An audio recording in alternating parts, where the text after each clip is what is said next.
लीना रंगों और बिखरे हुए कागजों के एक जीवंत विस्फोट के बीच बैठती है। उसका रचनात्मक आश्रय दिन की रोशनी में नहाया हुआ है। एक पतंग ताज़ा खींची गई, चमत्कारिक ढंग से पृष्ठ से उठती है, हवा में उड़ती है, जैसे कि एक अदृश्य शक्ति द्वारा जीवन में लाई गई हो।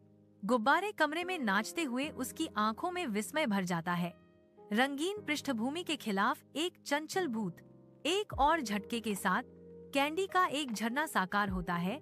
एक झिलमिलाती सुनहरी धूल बिखेरता है जो प्रकाश को पकड़ती है, कल्पना को मूर्त वास्तविकता में बदल देती है। अपने कमरे में लीना अपने ब्रश से एक पिल्ला बनाने की कोशिश करती है, लेकिन वह उसके हाथ में हठी रूप से सुस्त और बेजान रहता है। वह बेतहाशा एक साइकिल और इंद्रधनुष बनाती है, जादुई चमक की उम्मीद करती है, लेकिन कुछ नहीं होता। लीना के चेहरे पर निराशा छा जाती है, क्योंकि वह अडियल ब्रश को पकड़ती है। उसके सपने हर असफल स्ट्रोक के साथ फीके पड़ जाते हैं। तुम काम क्यों नहीं कर रही हो? वह ब्रश से फुसफुसाती है।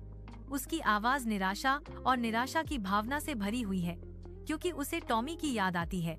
विलोक पेड़ की रोती हुई शाखाओं के नीचे लीना और टॉमी को एक आश्रय मिला, जो धब्बेदार धूप में नहाया हुआ था। अपनी कलाई के एक झटके से लीना एक ऊंची स्लाइड बनाती है, जो हवा से निकलकर अस्तित्व में चमकती है। टॉमी का ब्रश अंतरिक्ष में नृत्य करता है, चंचल झूलों को चित्रित करता है जो हवा में धीरे से झूलते हैं। लीना की कल्पना एक घूमता हुआ मेरी गो राउंड घुमाती है, जिसके रंग जीवंत और आकर्षक हैं। टॉमी एक उछाल भरी ट्रम्पोलिन जोड़ता है, जो उनकी सन की रचना को पूरा करता है।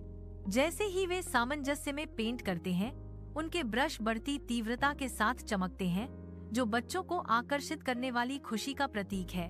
उनकी हंसी खेल के मैदान में गूंजती है।